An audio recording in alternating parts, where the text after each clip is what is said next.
In this video, I'd like to take you through the process of how I wrote this song and the 6 steps that it took me to get there, and hopefully this will help you in your quest to write your best song. So come with me now and we'll head into my studio and we'll talk a little more about it. Now, why did I call this 6 steps to writing your best song? I don't know if you'll write your best song, but these are pretty well the 6 steps that I took to writing what I think is my best song so far. And it's called John Keats, and we'll talk a little bit more about that later.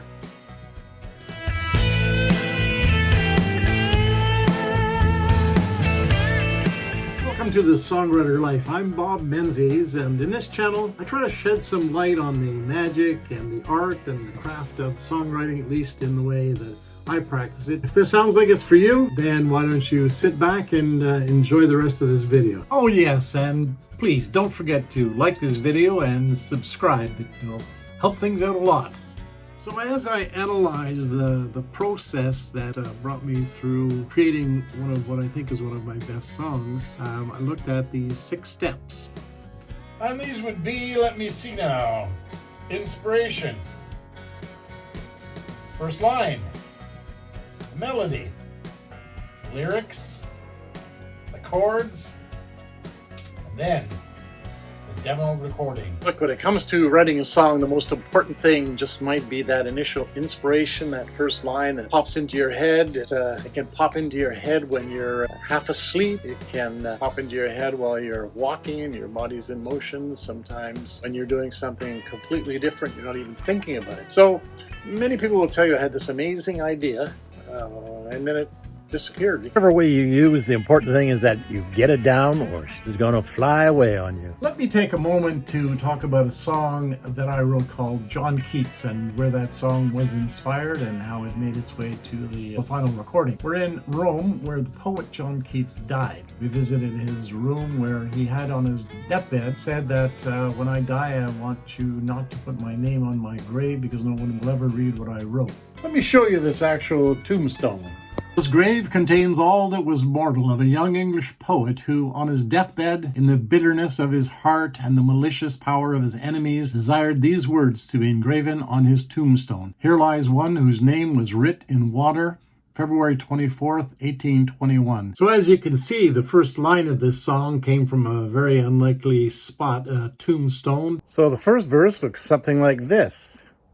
Was a young English poet.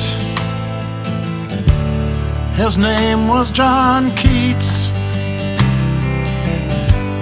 25 years of age. He's in a bed with cold sheets. His lungs are collapsing. And now for the chorus, where you can see very often you'll go from where your first chord was, in this case it was a G, and perhaps start your chorus on a C for a change pace. Actually, I use the same progression for the chorus itself, except that it has a bit of a different rhythm and the words are stretched out a little more. So there are many ways to make a chorus. The important thing is that you capture the feeling of the song. So here's what the chorus looked like. Write my name on the water. Write my name on the wind. I will still remember all the places I've been. Write my name on the water. Write my name on the wind. I will always remember you were my friend.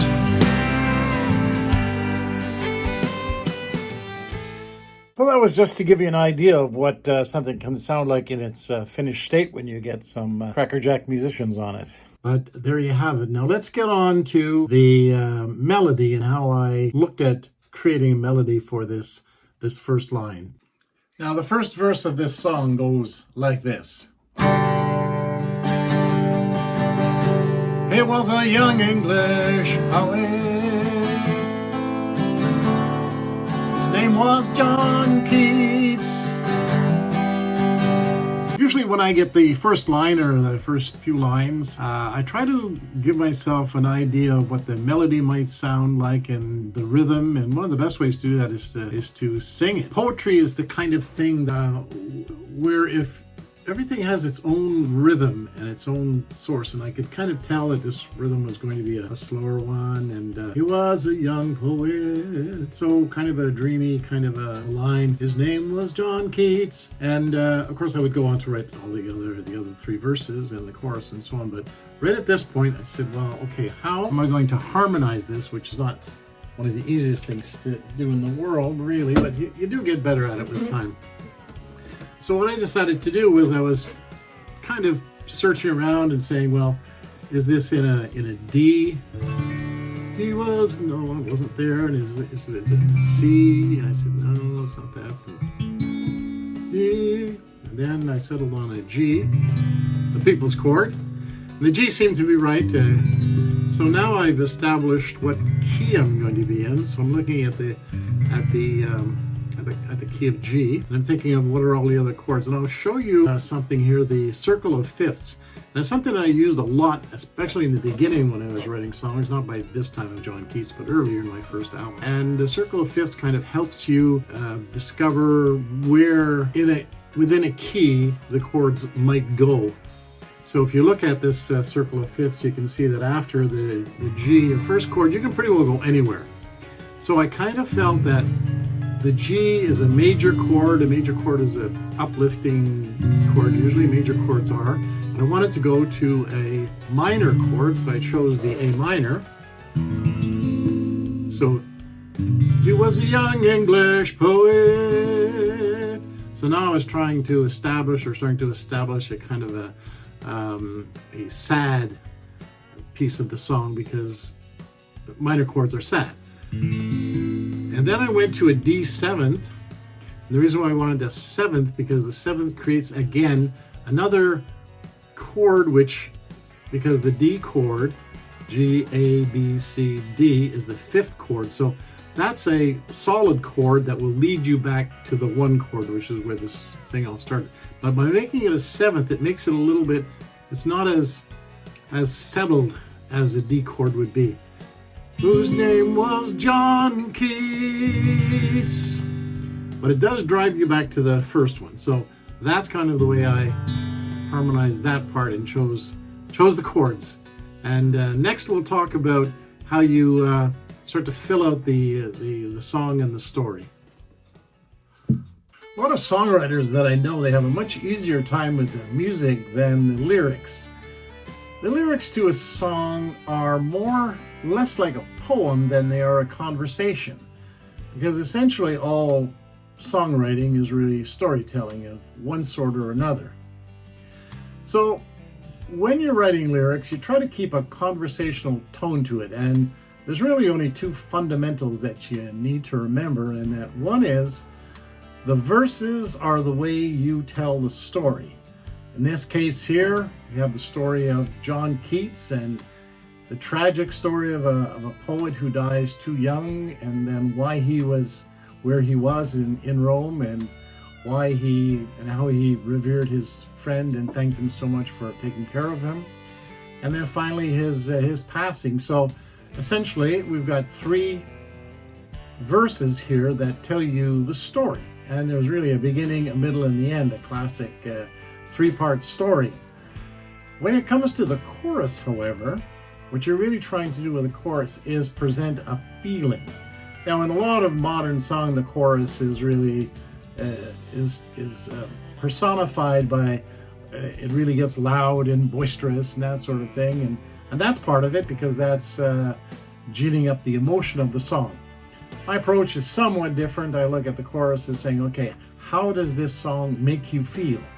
And in this case here, we are talking about a ballad of John Keats.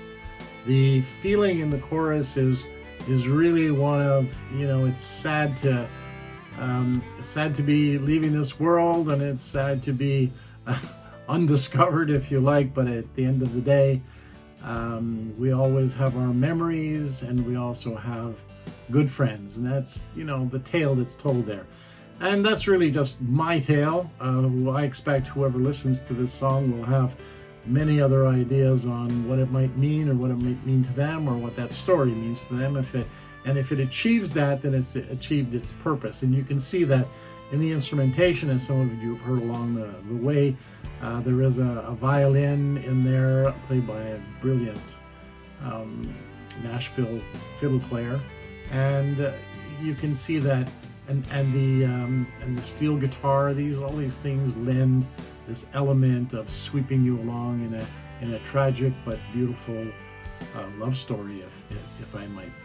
So that's essentially the way I tackle lyrics, and I hope that helps you out.